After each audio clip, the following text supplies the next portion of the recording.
Hey, welcome to Retail's Most Wanted. It's the podcast that examines the latest issues related to organized retail crime and how retailers and policymakers are fighting against today's organized crime syndicates. My name's Marty Carpenter. I'm your host, and coming up on today's show, we're going to have a conversation with Paul Jaeckle. He's the Vice President for Asset Protection at Meijer. They're a big retailer in the Midwest, and Paul has some great insight into how they have worked with AGs across a number of states to deal with ORC. Great conversation that's coming up right after this. Retail's Most Wanted is brought to you in partnership with the Attorney General Alliance, where U.S. State Attorneys General collaborate on emerging legal issues and the rule of law at home and across borders. Learn more at agalliance.com. Retail's Most Wanted is brought to you in partnership with LVT, securing physical environments through intelligent automation. Learn more at lvt.com. That's lvt.com. Paul Jaeckle, right? Yeah. Did I get that time? Yeah. You got it. Paul, first of all, thanks for taking some time with us. Really appreciate it. Yeah, of course.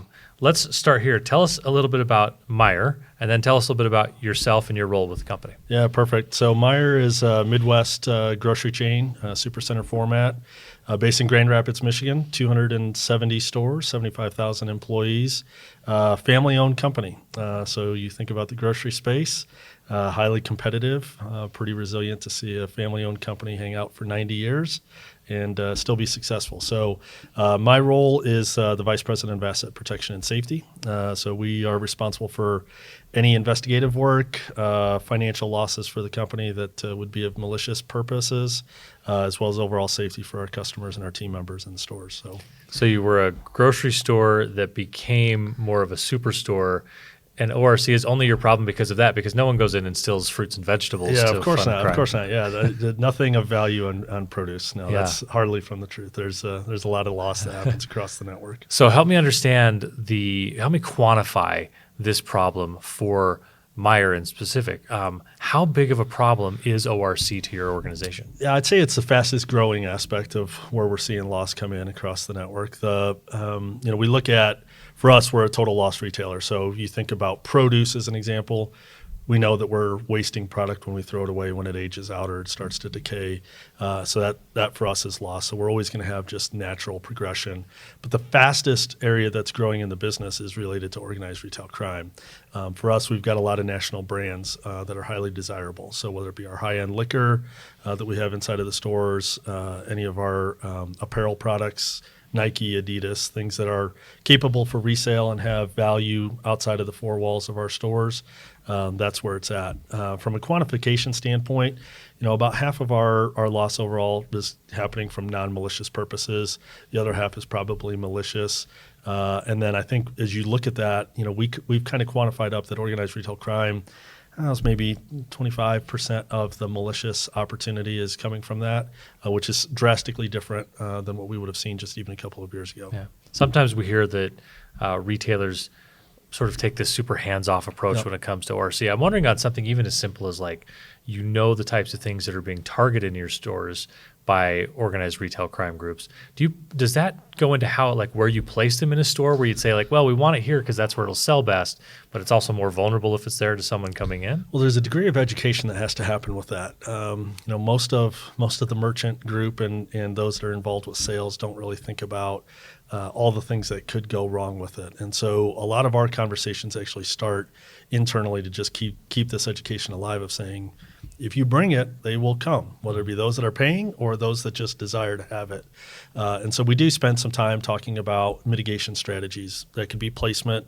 It could be number of quantities that we decide to put out. Is there some sort of mitigation device that we're going to put on that's going to limit capability or any damage of that product that we would lose it in mass? Or if there's things that we need to be doing that's tracking that product, if it is highly sought after, highly stolen, highly resaleable. So we do look at all that stuff. We also look at certain stores that we have to put that in or that we choose not to put that in, just because that store, that community just has such a challenge with theft that really becomes problematic from an ORC standpoint. Right. So there's things that you actually do within the store then and make some decisions along those lines.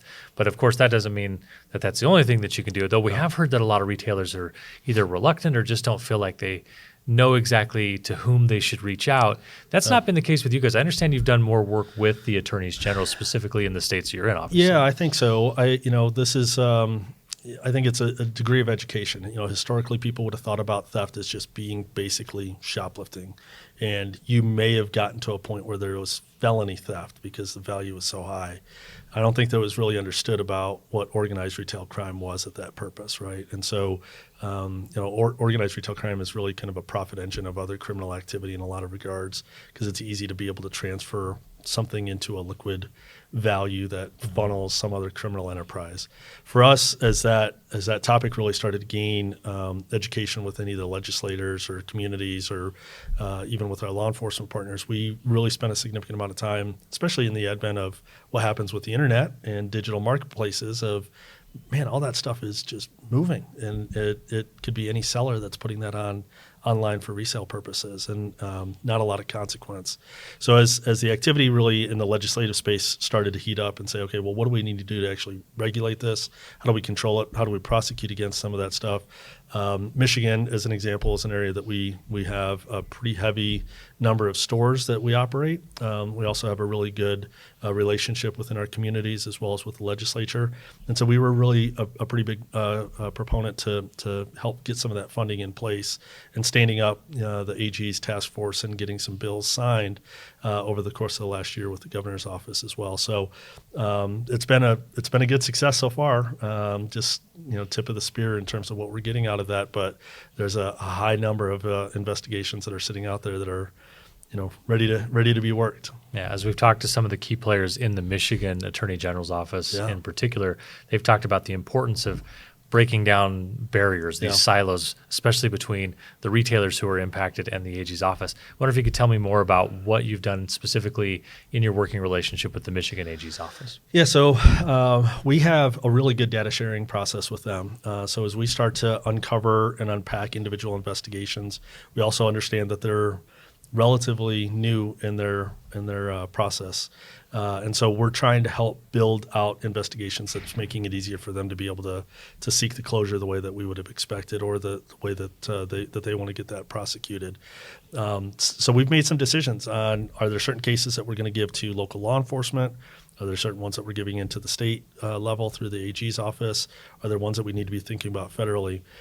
For the organized retail crime group in the AG's office, we spent a lot of time educating them about how our technology is able to identify individuals, how we are able to aggregate all of our data that says that this is not just a localized issue. This is impacting multiple stores that we have or even potentially with other retailers. That helps build that case and kind of gives some credence to this is not just a theft. This is criminal enterprise work that is sitting in front of us. So we spent a lot of time, working cases directly with them, not just handing it over and say, help us get this prosecuted. There's a degree of education that we've spent with them on, going on seizures and trying to identify product and also helping them understand really the problems that a retailer is facing, every individual day based off of this growing epidemic. Do you think a group like Meijer picks up a reputation then for saying we take this seriously? I'm thinking as a matter of deterrence, right? Does someone say, hey, there are a number of targets in Michigan, Kentucky, Illinois that we could go after. Meijer takes this seriously. Maybe we should look for somewhere else. I think that there are things that I'll say it this way. I think criminal activity, thieves oftentimes think path of least resistance. And so there's going to be things that we're going to have to deploy in our stores that is going to make it more difficult and a different hurdle for them to be able to jump over. That could be deterrent devices. It could be things that we're hardening the target on the exterior of the building that just says, you're probably going to get caught. There's going to be certain things that you're going to see. There may be things that we got to do to protect the merchandise. I do think those things are seen. I don't know how much that gets collaborated because I think the consequence ultimately is what's the criminal penalty on the back end of that, right?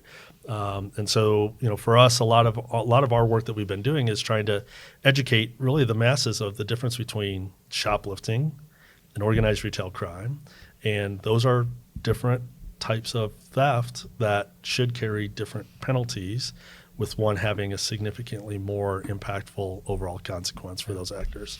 I'm interested in this general idea that you are an expert as a representative of a retailer, and then you can work with a particular AG's office, say in Michigan, but you become kind of an interesting and valuable expert as you build this expertise from the experience you've had.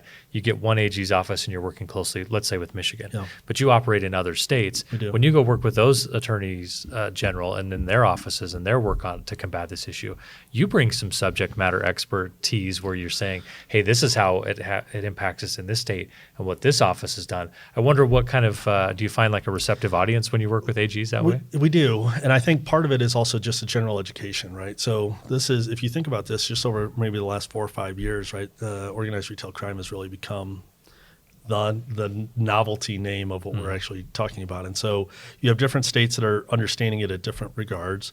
Some are putting resources to it, some are not. You're seeing a challenge with law enforcement, with staffing opportunities right now. And so how do you start to separate that out? We've been pretty active with Michigan. Obviously, Illinois has a really good AG's task force on this as well. And we've started to lean in now with some of our other states of just saying, hey, look, if you want to build something, there's a roadmap that does in fact exist. Here's a couple of different options on how different states have funded this. Here's different ways that they've set up their resources to be able to support it. And here's what we as a retailer can do to help kind of get that up and running.